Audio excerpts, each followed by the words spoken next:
Hello दोस्तों, नमस्कार। SM किसी चैनल में मैं आप सब लोगों का दिल से बहुत बहुत स्वागत करता हूं। अगर आपने पहली बार विजिट किया है जरूर चैनल को सब्सक्राइब कर लेना। उसी के साथ साथ फ्री स्टॉक मार्केट क्लासेस इस चैनल के ऊपर कल के दिन, कल शनिवार था, आपको पता ही है, एक नया लेक्चर अपलोड हुआ था। अगर आपने नहीं देखा है तो देख लेना, लिंक ऊपर आई बटन पर नीचे डिस्क्रिप्शन में मिल जाएगा।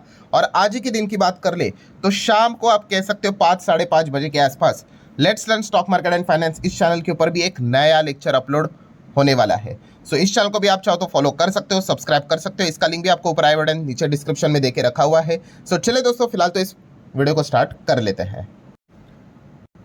ठीक है दोस्तों, अभी हम लोग आ चुके हैं बिल्कुल हमारे नॉर्मल स्क्रीन के ऊपर। एंड संडे का यूजुअली हमारा पहला वीडियो वही रहता है कि यस, आने वाला हफ्ता मतलब एक हफ्ते में कितने दिन होते हैं मार्केट के हिसाब से। यस, 5 दिन, क्योंकि सैटरडे संडे तो मार्केट बंद रहता है। अगले 5 दिन मार्केट के लिए कैसे रहेंगे, कौन से इंपॉर्टेंट ट्रिगर पॉइंट है जिस चीज़ के चलते बाजार में तेजी आ सकती है, या फिर ऐसे कौन से पॉइंट है जिस चीज़ का सहारा लेकर बियर वाले मार्केट को तोड़ सकते हैं, उसी के बारे में बातचीत इस वीडियो में यहाँ पे होने वाली है। तो स्टार्ट करते हैं विद द बेसिक 2 फॉर्मेलिटी। पहली फॉर्मेलिटी क्या है, क्या मार्केट पूरे 5 दिन चलेगा, मतलब कोई छुट्टी बिट्टी तो नहीं है। तो आप देख सकते हैं दोस्तों, जून मंथ चल रहा है, जून मंथ में एक ही छुट्टी है जो कि 26 जून को। क्या इस हफ्ते 26 जून आ रहा है? तो इस सवाल का जवाब है नहीं। तो फर्स्ट पॉइंट वेरी क्लियर है कि 5 में से 5 दिन मार्केट यहाँ पे चलेगा बिना किसी रुकावट के। सेकेंड फॉर्मेलिटी क्या रहती है? सेकेंड फॉर्मेलिटी होती है भाई कि मार्केट का माहौल क्या है। माहौल की अगर हम बात कर ले दोस्तों, तो आप यहाँ पे देख सकते हैं, ऑब्वियसली हम शॉर्ट टर्म माहौल की बात करते हैं, 5-5 दिन की बात करते हैं, हर हफ्ते के हिसाब से बात करते हैं। उस हिसाब से देखा गया तो शुक्रवार का दिन तो कमाल का रहा। लगभग आप देख सकते हैं 2% की जोरदार तेजी हम लोग को बाजार में देखने को यहाँ पे मिल गई। एंड ओवरऑल 5 दिन का भी परफॉर्मेंस आप देख सकते हो 2% की तेजी के हिसाब से। और ये पॉसिबल हुआ जस्ट बिकॉज ऑफ शुक्रवार की तेजी के हिसाब से। आप देख सकते हैं पूरा हफ्ता हमेशा जैसा चलता था बोरिंग, वैसा ही चल रहा था, एकदम फ्लैट। एंड बाद में यहाँ पे फ्राइडे की अगर बात कर ले, वैसे उसके पहले जो रात की बात कर ले अच्छी खबर आई थी। एंड उसके बाद ड्यूरिंग द मार्केट भी ट्रंप ने कुछ ऐसे स्टेटमेंट कर दिए कि भाई जंग ही यहाँ पे रुक चुकी है, डील ही साइन हो चुकी है। एंड उसके बाद जो मार्केट भागा, तो इस चीज़ के चलते बुल में एक जोश हमें नजर आया। तो हम कह सकते हैं दोस्तों कि यहाँ पे फिलहाल बाजार का जो माहौल है, अब वो बुल के साइड में हम लोगों को यहाँ पे जाते हुए देखने को मिला। और उसके पीछे का एक ही रीजन रहेगा भाई, जंग को लेकर। अगर जंग को लेकर अगर कोई वापस उल्टी फुल्टी खबर आ गई तो यही एडवांटेज बुल का वापस चला जाएगा। It's a common sense.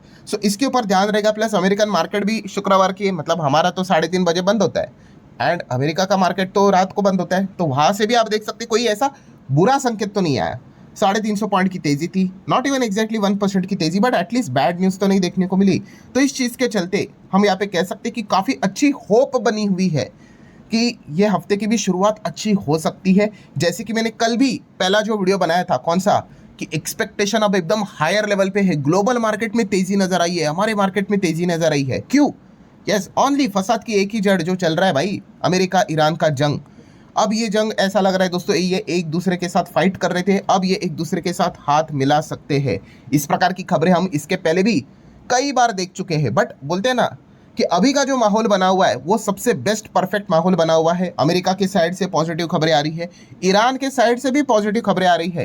And जो इनका मीडिएटर है पाकिस्तान की अगर बात कर ले, रिपोर्टेडली जो बताया जा रहा है, उनके ओर से भी पॉजिटिव खबरें आ रही है कि अब यहाँ पे डील कभी भी साइन यहाँ पे हो सकती है। कभी भी मतलब जैसे कल भी मैंने आपको बताया था 24 घंटे के हिसाब से, मतलब उस हिसाब से देखा गया तो आज ही शायद से ये पीस डील साइन होते हुए देखने को मिल सकता है। और हमारे लिए इंपॉर्टेंट क्या है भाई, हॉर्मुज का ओपन होना। और ये भी एक्सपेक्ट किया जा रहा है कि विदाउट टोल ओपन हो सकता है। ये तो मतलब इफ बट वाली बातें हैं, जब वो होगा तभी पता चलेगा। बट बॉटम लाइन तो ये है दोस्तों कि हम कई समय से इंतजार कर रहे थे कि आज होगा कल होगा इनके बीच में डील।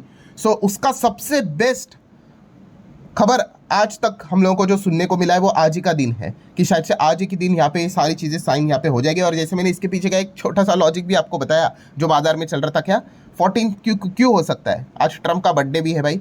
ट्रंप ने इसके पहले भी एक हिंट दिया था कि भाई मेरे बर्थडे, मेरा विश है कि मुझे बर्थडे गिफ्ट के हिसाब से ये सारी चीज़ें यहाँ पे रोकनी है।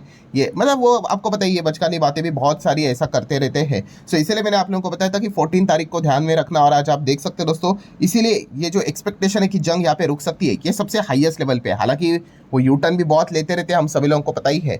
बट चलो, keep the finger cross, let's see, क्योंकि ये बंद होगा तो ही जाके भाई सबसे बड़ा जो अभी का बियर की जो ताकत बना हुआ जो चैप्टर है वो क्लोज होगा। क्योंकि मार्केट ऊपर ये चलते रहेगा तो भाई मार्केट ऊपर भागेगा, उसके सपने देखना, मतलब मैं क्या ही बोलूँ, रेंगते रेंगते चलेगा मार्केट। ठीक है, देन अगर हम यहाँ पे बात कर रहे हैं जंग की तो बहुत बात हो गई। फेड की अगर बात कर रही है दोस्तों, FOMC की मीटिंग 16-17 तारीख हमें देखने को मिलने वाली है। मतलब क्या है, 17 तारीख रात को हर किसी का ध्यान रहेगा भाई किसके ऊपर, पॉवेल जी के ऊपर नहीं भाई, पॉवेल जी तो हो गए टाटा बाय बाय, आप सभी लोगों को पता ही है। अब हमारे नए फेड के चेयर आप सभी लोगों को पता है, केविन वॉर्श, ये पहली बार अनाउंस करेंगे कि रेट को लेकर क्या फैसला हुआ है। फिर उसके बाद उनका ये रहेगा, कमेंट्री रहेगा, एंड देन उसके बाद उनका प्रेस कॉन्फ्रेंस भी रहेगा। तो नए फेड पहली बार यहाँ पे हम कह सकते हैं कि रेट को लेकर अनाउंसमेंट यहाँ पे करेंगे कि एग्जैक्टली क्या क्या चीज़ें यहाँ पे होने वाली है। तो उसके ऊपर हर किसी का अच्छा खासा ध्यान रहने वाला है। वैसे तो देखा गया टेक्निकली तो ज़्यादा कोई एक्साइटमेंट है नहीं। क्यों? क्योंकि इन्फ्लेशन इनका 4 के ऊपर चला गया, 4.2%। सो जो जितना थोड़ा सा इकोनॉमिक्स थोड़ी सी ये चीज़ों को समझता है उसको पता होगा भाई 4.2 पे आप क्या रेट कट करोगे। करने के लिए तो भाई ट्रम्प तो किसी के ऊपर दबाव बनाकर कुछ भी कर सकते हैं। ट्रम्प के काफ़ी खास है, आप सभी लोगों को पता ही है। वैसे तो ये हॉकिश रहते हैं बट फिर भी, बट पॉइंट यही है कि यहाँ पे रेट कट वाला सिनेरियो तो किसी भी एंगल से है नहीं। 4.2 का इन्फ्लेशन है, 4.2। लेट्स सी क्या कोई सरप्राइज मिलता है भी या नहीं।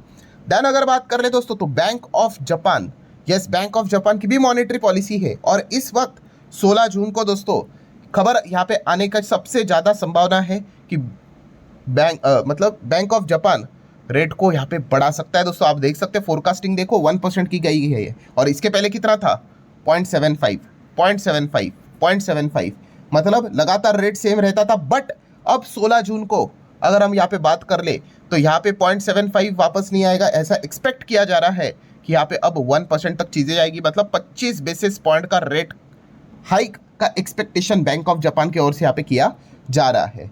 सो ज़रूर इस चीज़ के ऊपर भी हर किसी का ध्यान यहाँ पे रहेगा ही रहेगा। ठीक है, बड़ी खबर तब बनती है कि जब अनएक्सपेक्टेडली कुछ चीज़ें यहाँ पे हो जाती है। ठीक है, जैसे कि यहाँ पे 0.75 एक्सपेक्टेशन था और यहाँ पे अगर 1 हो जाता तो फिर वो बड़ा रिएक्शन रहता है। जब मार्केट को पहले ही अंदाज़ा आ जाता है कि हाँ भाई बढ़ने ही वाला है तो मार्केट उतना साइकोलॉजिकली प्रिपेयर्ड भी रहता है। क्योंकि जापान का रेट हाइक होना भाई ये पूरे दुनिया के लिए बहुत खतरनाक चीज़ होती है, आपको पता ही है। दुनिया भर के जो बैंक्स होते हैं, बहुत सारे जो फाइनेंशियल इंस्टीट्यूशंस होते हैं वो जापान से ही तो पैसा सस्ते ब्याज में लेते हैं और दुनिया भर में निवेश भी करते हैं। सो यहाँ पे हम कह सकते हैं कि जो सस्ता ब्याज वाला जो गणित है, जापान से पैसा लेना और दुनिया भर में इन्वेस्ट करना, वो और मुश्किल होने वाला है। बिकॉज एक्सपेक्ट किया जा रहा है कि जापान अपना रेट यहाँ पे हाइक कर सकता है। लेट्स सी होता है या नहीं। नेक्स्ट अगर बात करेंगे तो स्पेसएक्स की IPO की लिस्टिंग हो गई। जिन्होंने पैसा लगाया था भाई उनको अच्छे रिटर्न्स मिले। ट्रम्प ने इलॉन मस्क की अगर बात कर रहे तो वो खुद ट्रिलियनियर बन चुके, पहले ट्रिलियनियर, वी नो दैट, एकदम ज़बरदस्त मालामाल हो चुके हैं। तो चलिए ये तो भाई बात हो चुकी है। अब किसके ऊपर ध्यान रहेगा? अब ध्यान रहेगा भाई रिलायंस इंडस्ट्री की ओर। क्यों?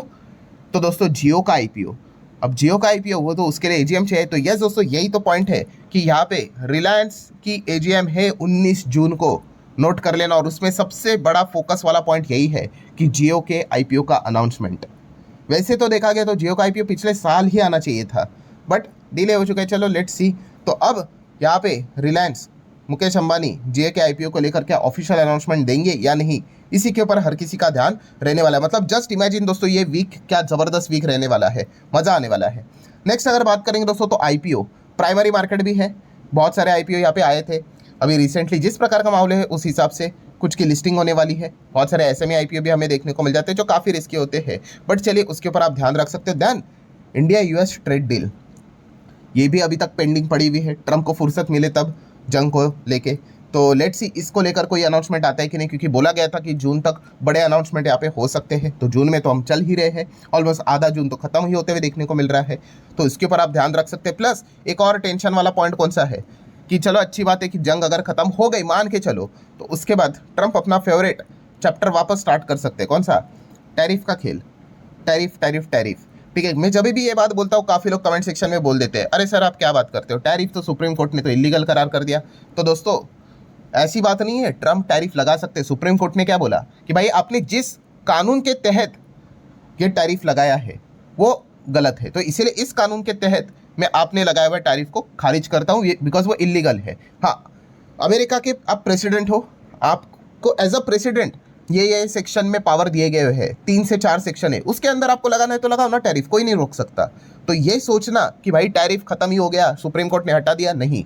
उन्होंने जो इमरजेंसी का बहाना दिया था भाई, नेशनल सिक्योरिटी, उसके लिए भाई वो पावर वहाँ की जो संसद है, पार्लियामेंट है, सीनेट, उसके थ्रू वो उन्होंने टैरिफ लगाना चाहिए था, वो उन्होंने खुद से ही लगा दिया, इसलिए वो इलीगल हुआ। वो टैरिफ लगा सकते भाई, उनके पास 3 से 4 लॉ में प्रावधान है, ठीक है। तो ये दिमाग से बात निकाल देना कि वो नहीं कर सकते ऐसा, ठीक है। ये बम भी वो कभी भी फोड़ सकते हैं, ठीक है।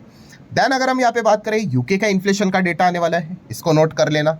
देन अमेरिका के रिलेटेड 2 और इंपॉर्टेंट डेटा रहेंगे, एक है उनका industrial production month on month का डेटा जो 15 जून को आएगा, इसके ऊपर आप ध्यान रख सकते हो। देन रिटेल सेल्स का डेटा उनका आएगा जो 17 जून को, इसके ऊपर आप ध्यान यहाँ पे रख सकते हो। देन भारत सरकार के ऊपर हमें ध्यान रखना है, वैसे तो लगातार एफआईआर निकलते जा रहे हैं, क्या सरकार कोई टैक्स बिक्स कट, एलटीसीजी एसटीसीजी करेंगे? बॉन्ड को तो चलो भाई राहत दे दी, इक्विटी में कुछ होगा कि नहीं ऐसा, तो उसके ऊपर अब मतलब फोकस रख रहे हैं हर कोई कि कुछ होगा या नहीं होगा करके, तो उसके ऊपर भी आप ध्यान यहाँ पे रख सकते हो। देन एफआईआईज एक्टिविटीज़ की बात करें तो आप देख ही सकते हो भाई, एफआईआईज तो बस बिकवाली कर ही रहे हैं, इसीलिए ये एक्सपेक्टेशन किया जा रहा है कि क्या टैक्स यहाँ पे हटेगा इक्विटी मार्केट में। लेट्स सी होता है कि नहीं। डीआईज अपना खरीदने का काम कर रहे हैं। डॉलर रुपये रिश्ते की बात कर रहे हैं, 95 के ऊपर कंफर्टेबली डॉलर फिलहाल तो यहाँ पे चल रहा है, कोई दिक्कत की यहाँ पे बात यहाँ पे है नहीं, रूपी तो वीक ही है हमारा। देन कमोडिटीज़ की अगर बात करें, गोल्ड सिल्वर क्रूड की, तो गोल्ड आप देख सकते हो $4200 प्रति आउंस चल रहा है। सिल्वर की बात करें तो अगेन सेम वही रेंज है, बड़ा रेंज अगर पकड़ ले तो 60 से लेके $80, इसी के बीच में सिल्वर गोल गोल कछुए की तरह यहाँ पे घूम रहा है। देन अगर क्रूड की अगर बात कर ले तो यस, क्रूड नीचे आते हुए देखने को मिला, बिकॉज इसी चीज़ के चलते कि संकेत मिल रहे कि जंग खत्म हो सकती है। नहीं हुआ तो भाई वापस जंग शूटअप हो जाएगा 95, 98, 100, ठीक है। हो गया तो भाई अच्छी बात है, 80 के भी नीचे आ सकता है, आना ही चाहिए। अगर प्रॉपर तरीके से अगर डील अगर यहाँ पे होगी तो क्रूड वापस 70, 72 के आसपास इजीली यहाँ पे आ जाएगा। बस वो खबर का हर कोई इंतजार यहाँ पे कर रहा है, वैसी आनी चाहिए। देन क्रिप्टो मार्केट की बात करें तो बिटकॉइन 65,000 के नीचे फिसल गया। इथेरियम की बात करें तो 1700 के नीचे फिसलते हुए देखने को मिल चुका है। Then one of the most important चीज़ जो इक्विटी मार्केट का दुश्मन है, अमेरिका के बॉन्ड यील्ड्स, ट्रेजरी यील्ड्स की बात कर ले तो यस के जो 10 साल के बॉन्ड यील्ड्स है आप यहाँ पे देख सकते हैं। जैसी अच्छी खबर आती है मार्केट भागता है, तो ये क्या हो गया, ये नीचे आ गया, ठीक है। अगर हमारा मार्केट कोलैप्स होगा मतलब गिरेगा, तो बॉन्ड यील्ड्स यहाँ पे मतलब भागते हुए देखने को मिल जाते हैं। इनवर्स रिलेशन होता है इन दोनों के बीच में, तो इसके ऊपर भी ध्यान रखना है क्योंकि ये भी बहुत बड़ा दुश्मन है। जितना बढ़ेगा भाई इक्विटी मार्केट से पैसा आउटफ्लो होना स्टार्ट यहाँ पे हो जाता है। रही बात ऑप्शन चेन की, तो ऑप्शन चेन में तो भाई वही है कि अब हम यहाँ पे ये 23,600 के ऊपर एंड फिलहाल तो यहाँ पे चल रहे हैं। सबसे इंपॉर्टेंट चीज़ क्या है, रेसिस्टेंस, या भी देखने वाली बात है। माहौल पॉजिटिव बन रहा है तो चलिए थोड़ा सा इस साइड पे जाना पड़ेगा रेसिस्टेंस को देखने के लिए। तो ये देखिए 23,700 की बात कर ले तो इतना कुछ खास स्ट्रॉन्ग नज़र नहीं आ रहा है। रेसिस्टेंस 23,800 की बात कर ले, चलो ओके है, ठीक है। बड़ा लेवल जो है दोस्तों डायरेक्टली अगर हम कहेंगे तो वो 24,000, यस 24,000 पे ही बहुत अच्छी खासी वॉल हमें नज़र आ रही है। बट ये वॉल आपको पता है कि भाई इजीली गिर जाते हैं। आपके पास उतना अच्छी खबर चाहिए। अगर बस ट्रंप ने यहाँ पे बोल दिया कि भाई हमारा जंग यहाँ पे ख़त्म, ईरान ने भी बोल दिया, तो भाई ये तो कितने रेसिस्टेंस तोड़ डालेंगे, ठीक है। तो ये चीज़ें भी आपको बेसिकली पता होनी चाहिए। सिमिलर वे अगर सपोर्ट ही अगर हम यहाँ पे बात कर ले कि बाजार अगर गिर गया तो सपोर्ट के हिसाब से आप देख सकते हैं 23,600, ठीक है। देन 500 एक साइकोलॉजिकल लेवल रहता है, तो यहाँ पे एक अच्छा सपोर्ट नज़र यहाँ पे आ रहा है। बट सेम वही गणित कि अगर इन्होंने एक दूसरे के ऊपर वापस अटैक करना स्टार्ट किया तो क्या ही सपोर्ट 23,500, 23 भी खतरे में आ जाएगा, ठीक है। ये सारी शॉर्ट टर्म वालों के लिए बातें होती है जो ट्रेड करते हैं यहाँ पे, ठीक है। तो ये सारी चीज़ें भी आपको अच्छी तरीके से पता होनी चाहिए। सो फाइनल कंक्लूजन तो दोस्तों यही है कि जैसे मैंने वीडियो की शुरुआत में बताया कि यस सबसे बड़ी होप जनरेट यहाँ पे हो चुके हैं कि भाई डील साइन होगी आखिरी 24 घंटे भाई कर लो, बहुत हो गया। हम सब लोग कंटल चुके हैं यहाँ पे, 100 दिन से ज़्यादा हो गए, मतलब मोर देन 3 मंथ्स। इसी में अगर मार्केट फंसा रहा तो कैसे हो पाएगा, ठीक है। और तेज़ी को भी थोड़ी ना तेज़ी कहेंगे कि ऊपर से इतना गिर रहा है फिर उसके बाद आके तेज़ी आ रही है। अभी तक दिल्ली काफ़ी दूर है, जो पुराने लेवल्स है उसी को टच करना बाकी है। सो लेट्स सी ये हफ्ता अब मतलब आप इसीलिए कि हम कह सकते कई दिनों के बाद, हफ्तों के बाद, कई महीनों के बाद ये फाइनली ये मौका बना हुआ है। यहाँ पे यही एक्सपेक्ट करेंगे भाई कि डील यहाँ पे हो जाए और ये चैप्टर भाई हमेशा के लिए क्लोज हो जाए। सो लेट्स सी होता है या नहीं। जितने इंपॉर्टेंट पॉइंट्स थे सारे कवर कर ले। वीडियो हेल्पफुल लगा होगा चाहो तो लाइक एंड शेयर कर सकते हो। मिलते हैं नेक्स्ट वीडियो में, तब तक के लिए बाय बाय।